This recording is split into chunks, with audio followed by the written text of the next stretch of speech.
আপনি কি সেলাই শিখতে চান কিন্তু কোথা থেকে শুরু করবেন বুঝতে পারছেন না? তাহলে এই ভিডিওটা আপনার জন্য। আজ আমি আপনাদের দেখাবো কিভাবে সহজে ঘরে বসেই সেলাই শেখা যায়। নতুন যারা এটা শুরু করছেন তাদের জন্য একদম পারফেক্ট গাইড।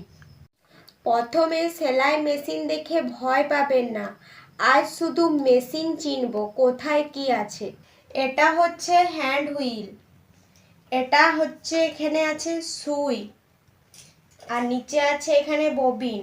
প্রথম দিন শুধু মেশিন চিনলেই 50% শেখা হয়ে যায়।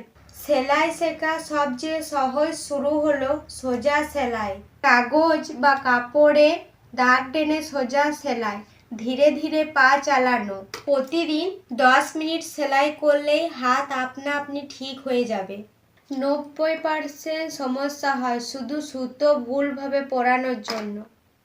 উপরে সুতো ববিন বসানো একবার ভালোভাবে শিখে নিলে আজীবন কাজে লাগবে। সেলাইয়ের প্রাণ হলো মাপ, বুক, কোমর, হিপ, লম্বা। মাপ ঠিক হলে ফিটিং আপনা আপনি সুন্দর হবে। শুরুতেই জামা বানাতে যাবেন না, ছোট ছোট জিনিস দিয়ে শুরু করুন। বালিশ কভার, রুমাল, ছোট ব্যাগ। ছোট কাজ করলে কনফিডেন্স আরও দ্রুত বাড়ে। দিনে অন্তত 20 মিনিট করে সেলাই করুন।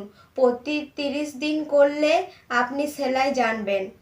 নিয়মিত প্র্যাকটিস করুন। সেলাই ম্যাজিক নয়, নিয়মিত প্র্যাকটিস করলেই হবে। আপনিও পারবেন সেলাই শিখতে, শুধু ধৈর্য আর নিয়মিত প্র্যাকটিস দরকার। ভিডিওটি ভালো লাগলে একটা লাইক করুন, আর স্মার্ট সাথী সেলাই টিপস পেতে চ্যানেলটি অবশ্যই ফলো করুন। ফেসবুক থেকে দেখে থাকলে আর ইউটিউব থেকে দেখে থাকলে চ্যানেলটি অবশ্যই সাবস্ক্রাইব করুন। ভালো থাকবেন, সুস্থ থাকবেন। ধন্যবাদ।